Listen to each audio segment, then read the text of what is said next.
Howdy folks, Nathan and Andre here with some breaking news about the Bronco Sport. Now, that is the smaller cousin of the big burly Ford Bronco we're expecting soon. It's a crossover-based off-road vehicle, and we have something special for you. Yeah, the big news today is that some leaked images of the uncovered, uncamouflaged prototype, or maybe even the production version of the baby Bronco, also known now as the Bronco Sport, were published on a forum, broncosportforum.com, and it's also been published on several other prominent news outlets.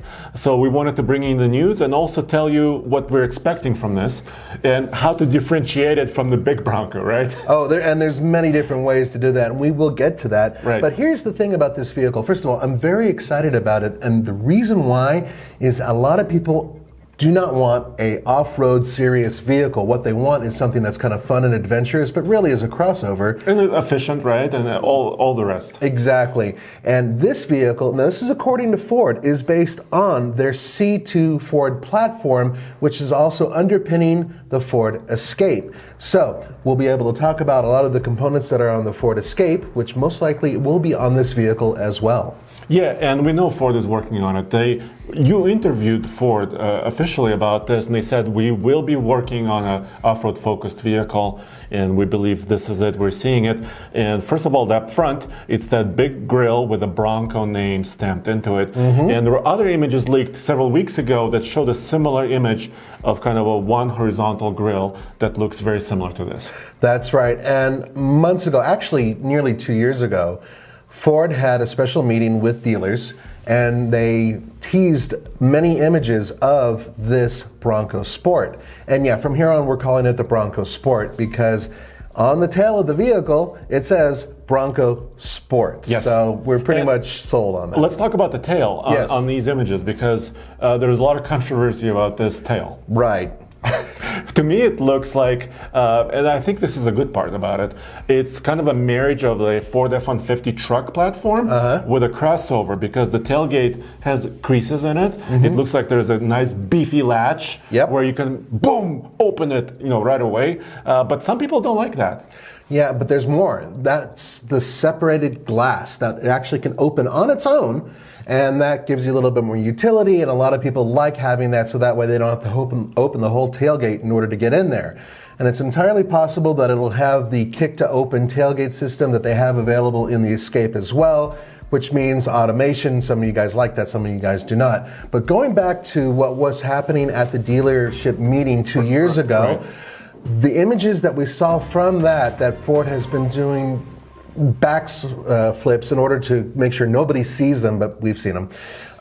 Those images look very similar to this vehicle, which means that you're going to be seeing a different color roof option as well. We saw one that was orange with a white roof. It also means that we'll probably have more aggressive tires on the vehicle. Now, we've seen in the past this vehicle testing in Colorado and other places. We actually have it on TFL Car, and we've shown some video of it. Now, those tires look a lot more aggressive, and here's the theory. Yes.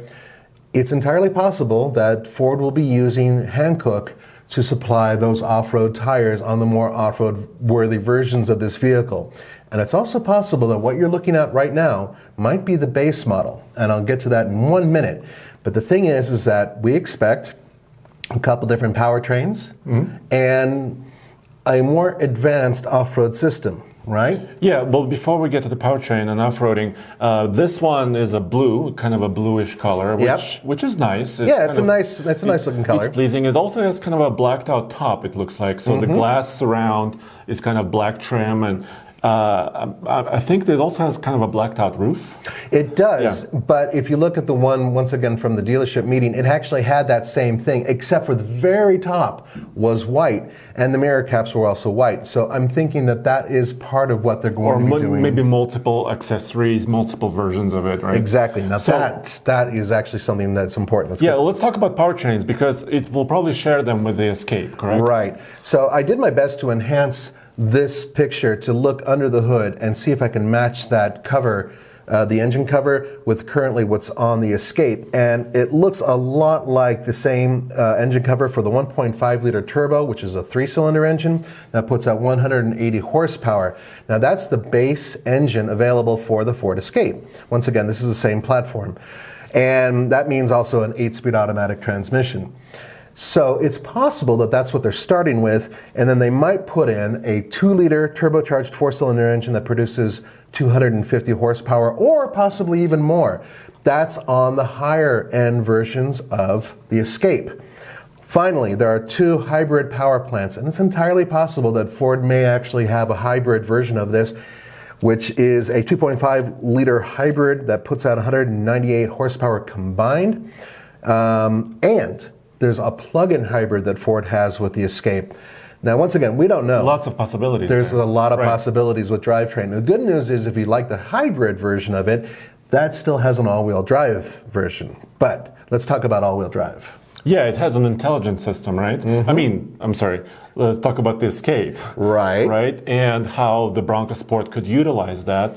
Because, this Bronco Sport has other cars to compete, or crossovers to compete against, right? Yeah, it actually has a really big group of cars to compete against that are right now selling like hotcakes. Yeah, namely, that comes to mind like the Renegade, the Jeep Renegade, because Jeep is big into off-road. Right. Off-road as an off-road brand. And, square shape, kind of adventurous-looking vehicle. Not a hardcore off-roader, right? But still a very adventurous a vehicle. fairly capable one. Right. And what people are speculating is that this vehicle, the Bronco Sport, will compete against the Renegade all the way up to the Jeep Cherokee and the Compass in between, because there's that size gap there where the Bronco Sport will be here, and then of course the starting model would be the Ford Echo Sport. That's right. And then after that, the Escape, so that the Bronco Sport would sit right in between those two in terms of the lineup.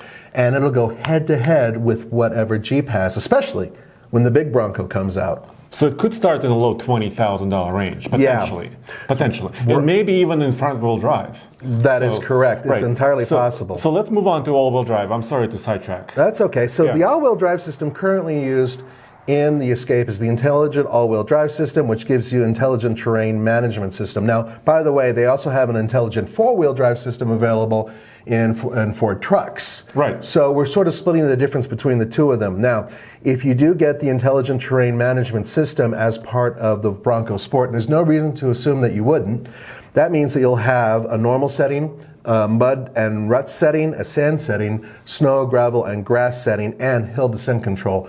Logically, those would be in the mix, right? Yeah, and also vehicles like the Ford Ranger and other trucks, and potentially maybe this, also have a version of crawl control. I mean, all of this is possible, right? Because as manufacturers introduce new vehicles, they tend to cram more technology into them, right? That is correct. So all those things are possible, and I love the, kind of switchable terrain modes, because it kind of gets you in the mood, right? You go into mud and ruts and you're starting to fly across mud. Yep. So those are all good things. They are indeed. Now, here's the other part of this. The question is, will this be competitive with the Jeep Cherokee, which is one of the most capable off-road crossovers if you get the Trailhawk version of it? And it's a possibility. Ford has indicated that they want it to be immediately competitive, which means perhaps they'll have an updated all-wheel drive system that'll have something similar to Jeep's lockable rear diff, which is basically what it has.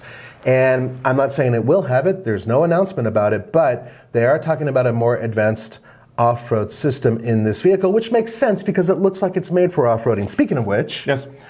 currently we don't know what its overall size and shape is, but we do know because it's based on the platform for the Ford Escape. The Ford Escape currently has a maximum ground clearance of 7.8 inches. Okay. So we can assume that that's the starting point here. Maybe a little bit higher, yeah? We think so. Well, if you know those pictures that we have of it going off-road, it looks like it's a lot higher off the ground. Right, and it has to be competitive, maybe like 8.5 inches is kind of where the Jeeps are. Right. And some of the Subarus as well. Some of the Subarus, exactly. And Yeah. it will be fighting against the Subaru Forester. That's like one of its direct competitors. And even the Honda CR-V, if you think about it. So interesting to see where it sits in that realm. But I can tell you this, in terms of what we're seeing in these photos, there are... If you look at the front of it, you can see that there are recovery hooks on both sides. Beefy. They're looking really beefy, so Yeah. it's part of the platform. That's great. And from the rear, it looks like that it will be able to tow. It should have some sort of tow package available. Yeah, even the prototypes had a hitch, I think. They did indeed. Right. So right now, the Ford Escape, once again, this is based on the information that we know from Ford. They say this platform, based on the Escape platform, can currently tow 3,500 pounds maximum. Which is usable and competitive, actually, in this segment. It really is. That's exactly it. People are not buying this, small, compact, two mid-size crossover to tow heavy weights, right? I mean, they want to bring a small trailer, maybe, I don't know, a motorcycle, or like a dirt bike or something. Yeah, this can easily tow a decent-sized 10 trailer without much of a problem in terms of what it's capable of. And I would assume that Ford wants this to be an adventurous off-road vehicle to a certain degree, and that's why the numbers are like that. Now, one thing I really do like is that if you look at the side profile, you can really see the beefy roof rack up there, and they really were smart about it. It looks like Ford is going to have a lot of features that you can buy as options and accessories. Yeah, right. Yeah, absolutely. Because not only do you sell the vehicle, but people want to customize it. Just look at Jeeps out there, right? So of course you want to be in front of that, right? You can say I have different wheels, tire options, roof racks, maybe even a tent. Yep. Right. So all those things are possible, and it's coming out really soon, right? Within a few months. Yeah, that's what we're expecting. Now, there are a couple of final thoughts. I noticed in a lot of the groups out there that I've already been talking about the shape of the vehicle, that they say from the side it looks a lot like a Land Rover, and I would agree. I agree, yeah. But at the same time, it's just, there's only so much you can do with that type of shape to make it not look like a Land Rover. I will give Ford a lot of credit. The front end looks entirely unique, and at the same time, not like anything. No, it doesn't look like anything out there. So I like that. I do like the approach and departure angles. They look like they're, even with this one with the small tires on it, it looks like it's fairly aggressive. That's really good for going off-road and also for the look. And from the back, not everybody loves it. I actually think that it is something that's kind of Ford trucky-ish, and I like manly, that. I think. Yeah, I think it's got a little bit of masculinity in it. So altogether, I'm excited about this vehicle. It's going to compete in a massive, massive segment. Now, bear in mind, last year, Ford sold nearly 250,000 Escapes in the United States. And of course they're looking to grow that. Exactly, and that's exactly what this is there for, to pad that and lift it up. So Ford is going up against Jeep. That's going to be a tough, tough fight. And Subaru, and Subaru, others, But it's going to take, for you guys, for us, the consumer, and this is why I'm excited, it's going to force everybody to up their game. So I hope you guys liked the pictures that you saw here. We're going to be on top of this, and we're going to get you as much information about this vehicle as we can. But at least for now, enjoy what we've got, right? Yep, and of course, the big Bronco is also coming. So we'll be on top of that one as well. So thank you, and of course, go back to TFLcar.com, where Zach and the rest of the team are working hard to provide this news as well. Thanks, guys.